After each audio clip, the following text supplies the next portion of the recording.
How to stay motivated during the anxiety recovery journey. Look, anxiety recovery takes perseverance. It takes patience. It takes time in general. And as you're going through the journey, you might have moments where you feel utterly unmotivated. This might be happening because maybe all your symptoms are coming back, or you're in the midst of a setback, or you feel like you've been going through the recovery journey for so long, you're just wondering how much longer is it going to take. And because of that, you might just feel unmotivated. Well, in this video, I'm going to share with you what to focus on instead of motivation. The truth is, motivation is not a real strong enough factor to get you through the journey of recovery. Instead, I want you to focus on this one thing. So I'm going to break that down and really guide you through that process. So with that said, let's get started.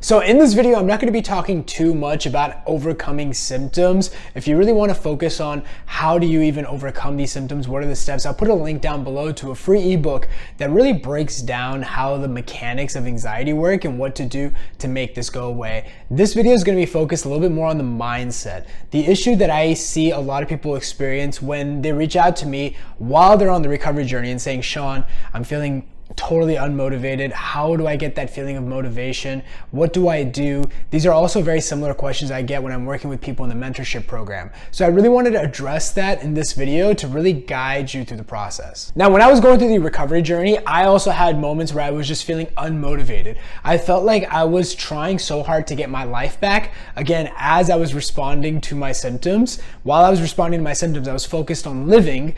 But what would happen was there was just moments where the anxiety would come and hit me, or there were just moments where I just didn't feel like I wanted to do what I was doing. I felt unmotivated. I felt like a robot. It felt like I was wanting to not do anything, but I was forcing myself to get up and keep going. And I would ask myself, why am I doing this? Why do I keep getting myself up and keep going? It felt like I wasn't very congruent with myself. It felt like I felt one way, but I was responding and reacting almost in a different way. I was focusing on living life. But while I was living life, I was experiencing intense physical symptoms. I was getting feelings of unreality, especially after a panic attack, the derealization, the depersonalization. I was getting really intrusive thoughts of what if this is going to be me forever? I was getting weird emotions. This was the time where I started experiencing what we call the letdown effect, where I started getting extreme sadness and just feeling down. And so there were moments that I wasn't motivated too. And so when people ask me, Shaan, how do I deal with the feelings of motivation or the lack of motivation, the thing that I say is I've never really found motivation to be a strong enough force in the recovery journey. Motivation comes and goes. What I tell people to do is focus on discipline instead. Now you might be wondering, okay, what's the difference between motivation and discipline? Motivation is where you feel a certain way and then you do something. So let's get an example, right? Let's say you need to work out. And so what you do is you start watching these motivational videos, these inspirational videos of people working out, motivating you, telling you to grind, hustle, go to the gym, give it your all. And then you feel pumped. You feel, okay, I'm ready to go to the gym. And then you go to the gym and have a workout. Now, compare that to discipline. The truth about discipline is, regardless of however you feel, you go to work out. Some days you're going to feel motivated and you want to go work out. Some days you don't want to do that. Some days it's going to be raining outside. Some days it's going to be cold and you don't want to walk to the gym, or you just don't want to go because there's a lot of people there, but you go anyway because you know it's the right thing to do and you're disciplined. So a lot of anxiety sufferers try to focus on their feelings. They try to say, how do I stay motivated? How do I stay inspired on the journey? But here's the truth. There's going to be moments where you don't feel inspiration. There might be times where you're watching these videos as a way to motivate you and inspire you, and sometimes it's going to work, sometimes it's not. Sometimes when I'm working with people, I'm telling them what to do and they don't feel like doing it, even if I'm directly telling them. So a lot of anxiety sufferers ask, how do I keep that motivation alive? And what I say is, don't try to chase motivation, because here's the thing about motivation too. When people are struggling with anxiety, they put their feelings as a priority over everything else. Meaning if they feel really intense symptoms or they're feeling high anxiety, they will avoid things in their life that needs to get done. So they make their feelings paramount to everything else. And the problem with focusing on motivation is that it still does that. You're motivated to do something. So what happens is that you have to feel a certain way to focus on getting something. But a lot about anxiety recovery is actually the opposite. I always say it's about dumbing down your feelings. That doesn't mean you ignore your feelings or you disregard it. You acknowledge it, you give it the space that it needs, and then you just let it go. Now, sometimes your feelings will disappear, sometimes they'll stay, but they eventually will always disappear. Sometimes it happens instantly, sometimes it takes some time. And here's the biggest factor when you develop discipline. When you focus on discipline, you focus on the goal, whether that's living your life, going back to work, or driving even if you're feeling panic attacks. And however you feel becomes secondary. The task becomes more important. See, a lot of anxiety sufferers feel like they have to feel a certain way or eliminate the symptoms in order to go back to living.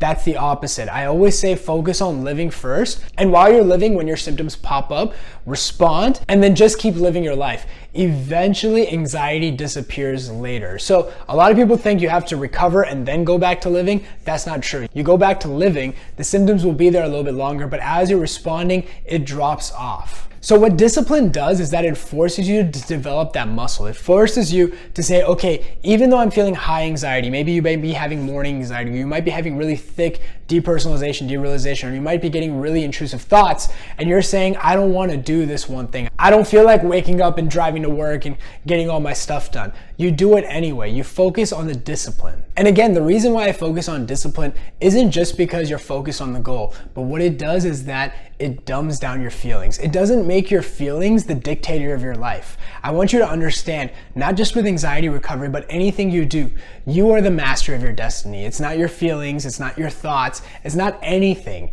it's you. So there will be times where you have high anxiety. There will be times where you might have brain fog, or whatever symptom you're struggling with, and you let it be there, and you have the faith that if I just let it be there, it'll eventually go away, and you focus on living life. So the first thing I would focus on is discipline. Now, the second thing that would be really important to focus on is incongruence. Okay, so a lot of times people want to feel a certain way and then they go do something, right? And that's even true, as somebody who's recovered. Now, if I don't really feel like doing anything, if the task isn't very important, I won't do it, or I'll delay it, or I'll do it later on. I won't push it to the side. I won't procrastinate, but I'll say, look, it's not a priority. I'll do it later. But when I was in the anxiety recovery journey, I would do that thing. I would feel very incongruent. I felt like I didn't want to do it, but what I would do is I would ask myself, what's the right thing to do? And the answer would be, the right thing to do, Shaan, is you do this thing. It doesn't matter if you have anxiety or not. If you didn't have anxiety, you'd be doing this thing.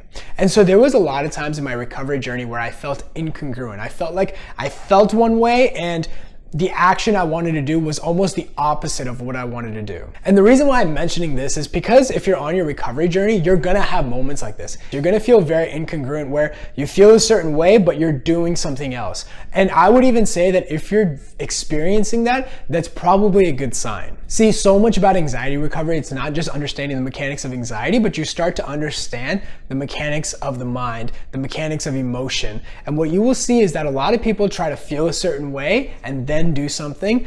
But oftentimes, a lot of things that happen is that you do something first and then the feelings come later. Again, when you're going through the anxiety recovery journey, you're trying to feel a certain way first. You're trying to skip a crucial step, which is action. So the biggest thing to focus on is focus on action, whatever you have to get done. Again, making life a priority or the task a priority, and then your symptoms secondary. Now, I do want to mention that is hard to do. It's very hard to make your symptoms secondary if you don't understand the mechanics of anxiety. This is why when I'm guiding people through the recovery journey, I spend so much time in the beginning helping them understand why they're experiencing symptoms, why they're experiencing brain fog, depersonalization, derealization, vision changes, all these different things, why it's harmless and what to really focus on. And what happens as a consequence of when you focus on the other things, this ends up going away on its own. So the first step is discipline, and that's really about having a goal and making that a bigger priority than your anxiety.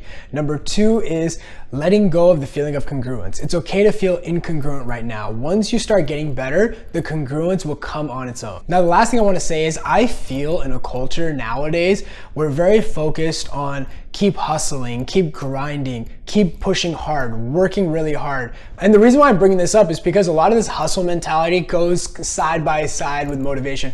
People feel like you have to want it better than anything else. Your motivation needs to be higher, and because of that, you keep working. But here's the truth. What's the point of hustling if it just grinds you to dust? And I find a lot of anxiety sufferers keep pushing through, always trying to fight their symptoms, And when they see motivational videos, they keep saying, okay, I gotta keep going. But they don't make the connection that it's them constantly pushing through, fighting the symptoms that's keeping it alive. And so while motivational videos are useful for certain people that maybe lack certain goals or maybe are lazy in certain aspects, I don't find motivational videos to be very inspirational or helpful long-term for anxiety sufferers. I find actually that it could be a detriment. It can force people to keep pushing hard, fighting their symptoms. And then what happens is because they're fighting their symptoms become more intense. They begin internalizing that themselves. My dad gave a great story when I was in the anxiety recovery journey. He could tell there were times where I was feeling very unmotivated, but I would keep going and I'd keep pushing. He can tell there were times I was doubting the process. And he gave me the story that at the time I understood, but looking back, it really resonated, which was this idea of planting a seed, right? Now, if you plant a seed in the ground, the seed is not motivated to grow, right? It's not trying to show all the other trees how much it can grow. It's not trying to watch these motivational videos. It's not trying to be like, I'm gonna be the best tree ever. All it does is that it grows. That's it. And sometimes with recovery, that's all you need to do. Focus on what needs to get done and keep it simple. Don't try to chase a feeling. Don't try to run away from a feeling, because chasing the feeling is very similar to resisting a feeling, right? I talk a lot about on this channel about not resisting the symptoms, and it's fact the resistance that keeps the anxiety alive. But the other end of that is also true. You can't be chasing feelings. You can't be chasing feelings of motivation, happiness, inspiration. These things happen on their own through action. And what happens is when you're trying to chase these things, it's almost like you plant a seed in the ground and you keep digging it up every day trying to see if it grows. And when you do that, you mess up the process. So the focus should be keep things simple. Focus on what needs to get done. And too many people in the anxiety recovery journey focus so much on trying to feel congruent, try to feel certain emotions, or they try to feel a certain way, not recognizing that whether you're chasing or resisting, you're not staying still. And if you're not staying still, your nervous system can't heal. Now, staying still doesn't mean physically staying still. Staying still is quit trying to chase a feeling and quit trying to run away from a feeling. Quit trying to run away from a symptom and quit trying to experience something before going to live. Just live. Again, certain times it's going to be harder than other times, and that's okay. What all of this is going to do is help you develop your core confidence. There's going to be times where you feel like you can't do it, and then you end up realizing, oh my God, I can do that. What else can't I do? You know, the people that I've helped recover, the coaches, myself, we're not worried about falling into the cycle because we know exactly what to do. Even if you took everything away from us, how to go back and make these symptoms go away. We know exactly what to do. And the reason why we know that is because we had moments like this where it was difficult and we had to show ourselves and we had to prove, look, the way we respond, this is the only way. And we had to show ourselves, look, responding is the only way. If you really want to focus on making this go away, focus on living life, focusing on how to respond. Again, what I describe in the ebook, focus on the principles that we're showing here. So I hope this video gives some clarity. One of the ways also to focus on not burning out on this recovery journey, I always say, is find a guide. Somebody who's gone through this, who helps people exactly with this particular thing, and have them guide you throughout the journey. Because when you're going through the journey, you're going to be making mistakes. It's part of the journey, and it's actually something to expect along the way. But imagine if you can collapse time. Imagine if other people have made those mistakes and can guide you in the right path so that you could focus on getting results fast. The truth is that when you start getting results fast, the motivation also comes on its own. Again, it's not about chasing the motivation, it's about focusing on the discipline, but you will see that there will be momentum being built. You will almost have like the snowball effect of you start seeing progress and you start realizing you're heading in the right direction, and the snowball gets bigger and bigger, and it works for you. A lot of anxiety sufferers, when they're stuck in the process or they don't know what to do, when more time goes by, they feel like they're getting worse and worse because it's just validating, look, I've struggled for this long, it's not getting better. But then when people start focusing on the right steps, when people start focusing on recovery and they're getting better, what we see in the mentorship is what they often say is, Shaan, look how much progress I made in just a couple of months. Imagine how much more progress I'm going to be making in X amount of time.